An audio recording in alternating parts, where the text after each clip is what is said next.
update time. Of course, just like I said, I videotaped nothing. But since the last video, I got right here this stuff, rust converter, ultra, apparently, heavy on the ultra. That works really good. I went through and I coated all of this rusty nightmare and this rusty nightmare, and I got that pan fitted better, I guess, and a little piece made back here to tie in this super cheap Chinese garbagey floor pan. My God. Made that. Got that guy kind of fitted in there. Got a template there, and just gonna cut that out and fit it in and weld it in, and then, let's not talk about that. Anyway, this piece right here, wasn't sure how I was gonna bend that up, and then all these guys on YouTube got such great ideas. So I saw a guy made one of these for bending sheet metal.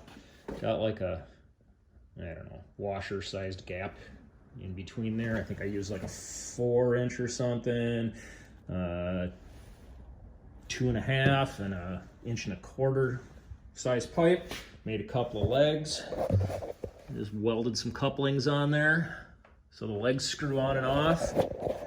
Yeah, I don't know. Probably figure out something to keep them straight, whatever. But anyways, that thing works amazing. And my next little project I'm going to work on with that is, there's a lot of significant rust in this piece, and I'm guessing if I go to put a modern transmission in here, that this might be an issue. So I don't know, we're thinking about maybe redoing some of that stuff. Let's see, what else we got? I did take it for a drive around the block. I just set the seat on there, and it was terrifying, and I forgot how much work it is to drive manual steering, manual brakes, manual transmission. That was interesting. It's been a while. Yeah, so I got inside, that's what I got cooking. And yeah, I avoid that like the plague. I really need to focus a little bit on that. Rebuilt the carburetor.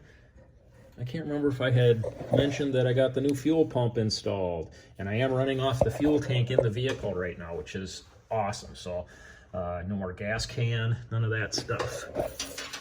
Replaced the thermostat in here. That was interesting.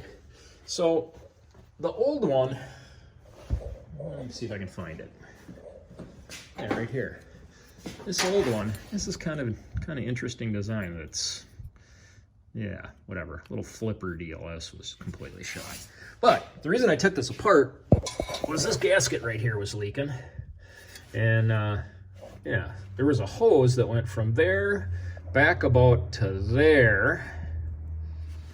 And when I looked at this, I didn't realize right away, well, I guess I did realize right away, that I wasn't sure how this was going to get on with that hose being that long, because there's like a hunk of metal sticking off the water pump that's like that long. And yeah, I don't know, I guess in hindsight when you look at it, it seems kind of obvious, but when you're given a hose that long and then you go to replace it, and after you screw up a gasket and maybe pinch the thermostat in there and all sorts of other horseshit trying to get this thing in here, you realize if you just make a short little piece and slide it back there and then slide it forwards when you're done, yeah, it makes it a whole lot easier. But anyways, yeah, felt kind of dumb after I figured it out, but you know, that kind of shit happens. I got some new rims coming. I'm gonna try and fit them under, well, not, the front's not a problem, fit them under here. So I put 3-inch lowering blocks in here. Kind of hard to tell with it up on the jacks right now, but you cannot get the tire off anymore. Took all the lugs off, tried peeling the tire out of there, jacked up the other side of the axle to push this side down. The only thing I haven't tried yet is a scissor jack between the frame and the axle, which is, I'm guessing, what I'm probably going to have to do to get the existing wheels off of there. And then I'm going to try to put some wider ones in there. So if I can get them in, new tires, so hopefully I don't get any flats or have to take them off, but I suspect, you know, after looking up in there, there's a lot of room up in there. it's just the length of the axle and the skirt makes it really hard to get the tires off. Don't believe me? Try it. So anyways, I suspect though if I undo the leaf spring and drop this wheel down pretty far and get the tire on and get it back up in there, I think that's going to be doable and it's probably going to fit. I got some, I don't know, I think Krager called them Super Tricks, the American racing version of them, just the flat style, which I kind of like because it hides the drum brakes, you know, which are still going to be on there. What else we got to do? I don't know, all sorts of stuff. I'm going to get back to this in the next week. Maybe I'll set up the tripod back here and videotape some of this. Try to keep as much butt crack out of the shots as I can.